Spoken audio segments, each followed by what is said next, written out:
Shalom, selamat pagi saudaraku yang terkasih di dalam Tuhan.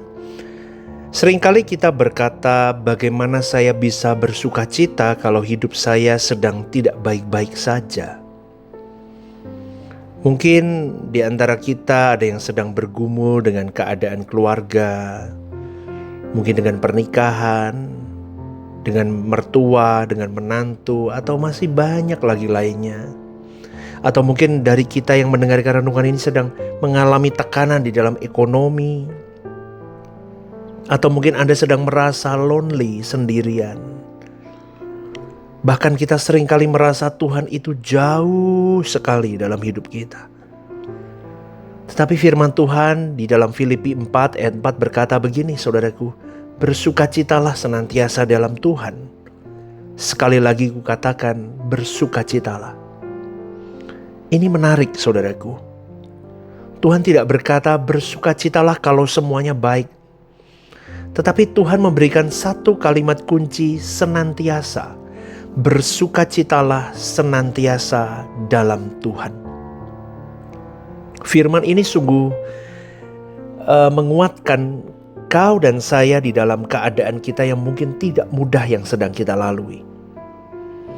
Di dalam kalimat senantiasa ini artinya ada jenis sukacita yang tidak tergantung oleh keadaan apapun, saudaraku. Kita harus mulai mengerti bahwa sukacita itu harus kita hadirkan dari dalam, bukan dari luar. Karena dunia itu selalu memberikan ajaran kepada kita kalau berhasil kita baru bersukacita. Kalau sukses baru bersukacita. Kalau semuanya lancar baru bersukacita. Kalau semuanya tersendat, gagal, runtuh, kita harus sedih. Itu dunia. Tapi Tuhan mengajarkan yang sebaliknya, saudaraku. Bersukacita bukan karena keadaan kita berubah. Bersukacita bukan karena masalah kita pergi. Bersukacita bukan karena gunung di depan kita dilewatkan. Tapi karena hati kita dipegang oleh Tuhan itu sendiri di dalam hidup kita. Maka di dalam Mazmur 30 ayat 6 dikatakan, pada waktu petang datang tangisan, tetapi pada pagi hari terdengar sorak-sorai. Artinya apa? Kesedihan itu memang nyata. Dan air mata itu memang wajar, saudaraku. Tetapi semuanya itu tidak tinggal selamanya. Tidak permanen. Karena Tuhan bekerja dalam hidup kita. Amin, saudaraku. Ya, kesedihan itu ada. Ya, betul ada. Air mata itu wajar. Yes, betul. Tetapi semuanya itu tidak tinggal selamanya. Karena aku punya Tuhan. Karena aku peluk Tuhan. Karena aku percaya Tuhanku tidak akan pernah meninggalkan hidupku. Karena aku percaya Tuhan bekerja dalam hidup kita. Amin, saudaraku ya. Maka sukacita itu harus kita create, harus kita bentuk dari dalam. Karena kita berpegang sama Tuhan. Karena kita memeluk Tuhan. Karena kalau kita mengandalkan sesuatu yang dari luar untuk kita bahagia, kita pasti akan banyak sekali kecewa dalam hidup ini. Kita pasti akan remuk dalam hidup ini. Maka saudaraku, ayo tanamkan di dalam diri kita. Tuhan adalah sumber sukacitaku. Yuk kita ngomong bareng-bareng 1, 2, 3. Tuhan adalah sumber sukacitaku. Kita sering mencari sukacita lain di tempat yang salah, saudaraku. Kita mencari sukacita pada manusia. Kita mencari sukacita pada uang. Kita mencari sukacita pada jabatan, pada keberhasilan. Tapi semuanya itu mentok, saudaraku. Betul ya? Dan semuanya itu bisa berubah. Manusia bisa berubah setiap saat. Hari ini dia ada di pihakmu. Mungkin besok dia ada di pihak musuh. Hari ini dia berkata ya kepadamu.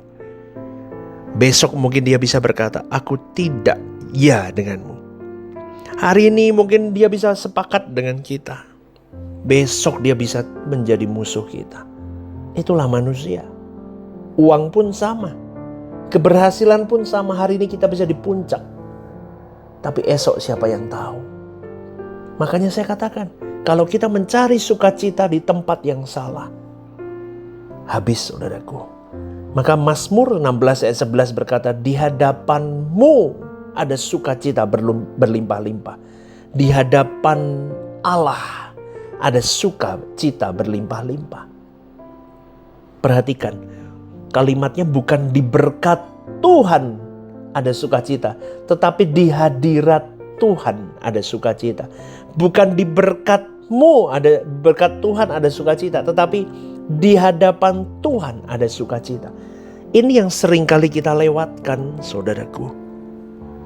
Kita mau tangannya Tuhan, tapi kita lupa mencari wajahnya Tuhan. Kita mau tangannya Tuhan, tapi kita lupa mencari wajahnya Tuhan. Maka saudaraku yang terkasih di dalam Tuhan, sukacita di dalam penderitaan itu nyata dan bisa. Iman Kristen bukan iman yang bebas dari penderitaan. Bahkan Rasul Paulus menulis Filipi di dalam penjara. Menulis surat Filipi itu di dalam penjara. Bayangkan saudaraku. Kondisi dirantai, tidak bebas, hidup tidak nyaman. Tapi dia berkata menulis surat ini Filipi 4 ayat 4. Dia berkata bersukacitalah. Bersukacitalah. Coba saudaraku, kalau kita berpikir hal ini, bersukacitalah. Sekali lagi kukatakan bersukacitalah. Artinya senantiasa bersukacitalah. Coba kalau ini kita bayangkan ya. Ini gak normal ini Paulus ini. Kenapa? Karena menurut manusia gak mungkin keadaannya seperti itu dia bersukacita. Tetapi Paulus memiliki pemahaman yang berbeda ketika dia tenggelam di dalam Tuhan, memegang Tuhan, memeluk Tuhan. Hidupnya habis untuk Tuhan.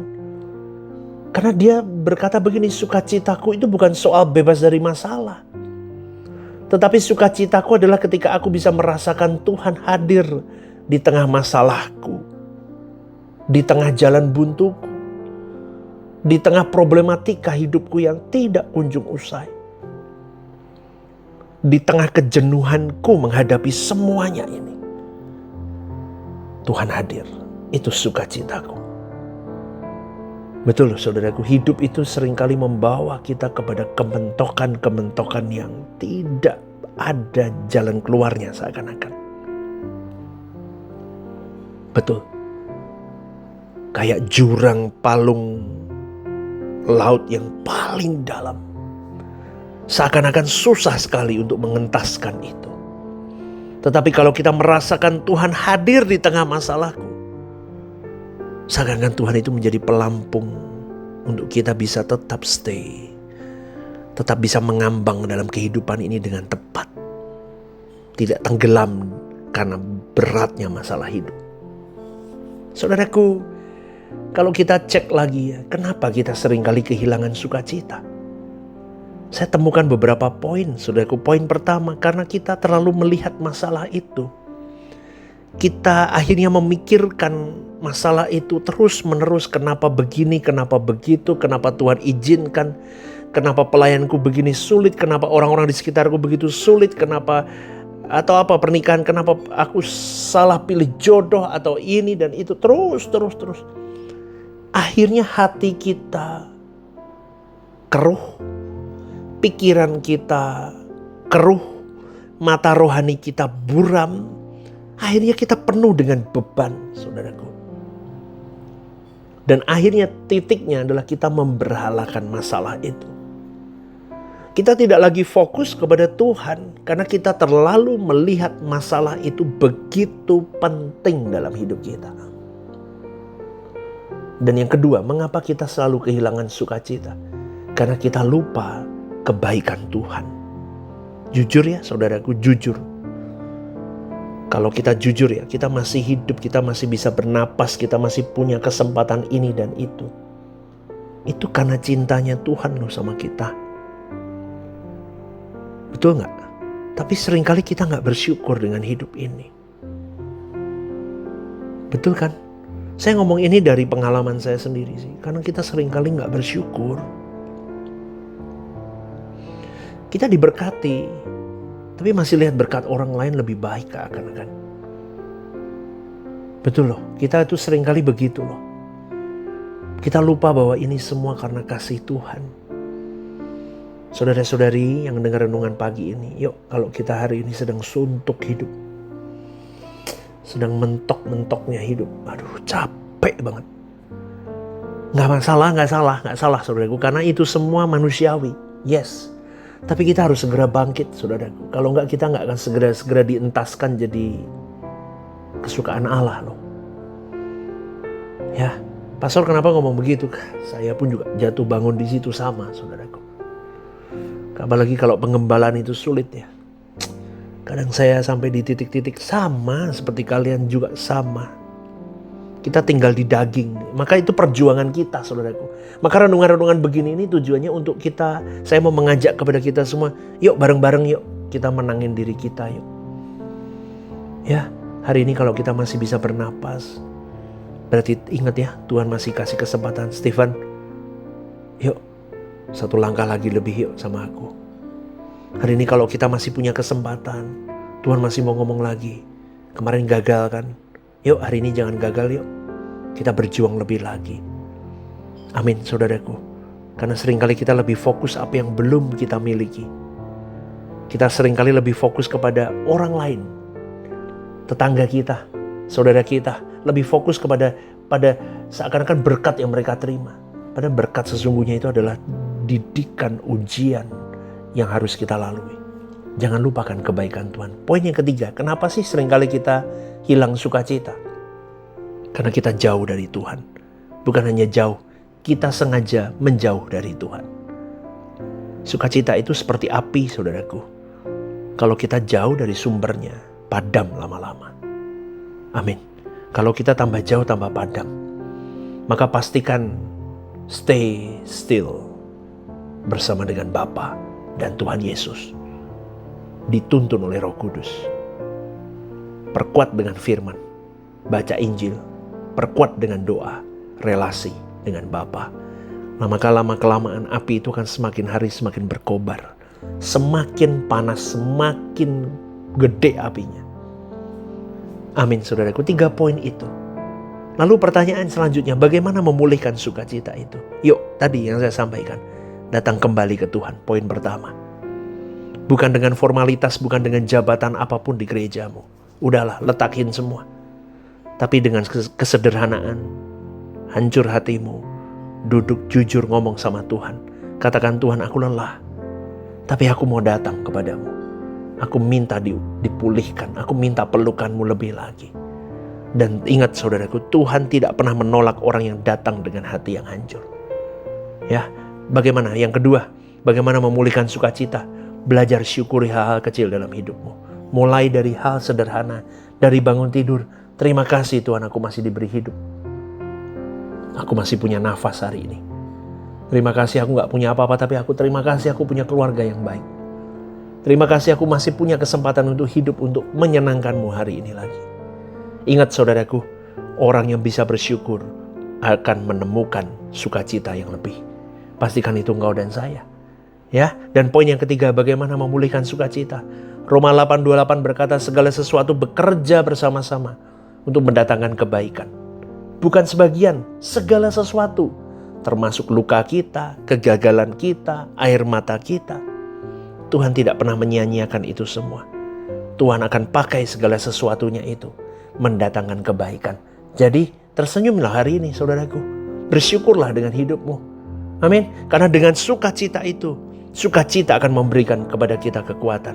Nehemia 8 ayat 10 berkata, sukacita karena Tuhan adalah kekuatanmu.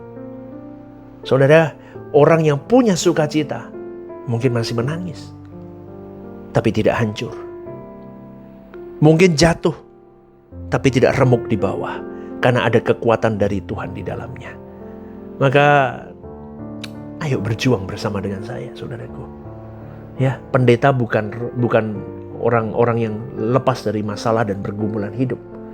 Pendeta pun penuh dengan masalah dan pergumulan hidup. Tetapi di sini saya mau ajak kepada siapapun yang mendengar renungan The Message, untuk kau dan saya berjuang bersama. Karena sering ya kalau saya lihat dalam pelayanan, orang yang hidupnya sederhana, bahkan penuh pergumulan, tapi punya kehidupan yang damai, hatinya tenang. Kenapa? Karena dia punya Tuhan. Sebaliknya ada orang yang punya segalanya, tapi seakan-akan tidak bahagia karena kosong hatinya. Maka boleh dibuktikan begini saudaraku, sukacita sejati itu bukan soal apa yang kita miliki, tetapi siapa yang kita miliki. Sukacita sejati itu bukan tentang hal-hal lahiriah, tetapi tentang Tuhan yang ada, yang bersama dengan kita. Maka pada pagi hari ini saudaraku, kuatkan jiwamu, bangkitlah dan bersukacitalah senantiasa. Sekali lagi kukatakan, bersukacitalah. GSKI Rehoboth Semarang, One Vision, One Heart for Harvesting. God bless you.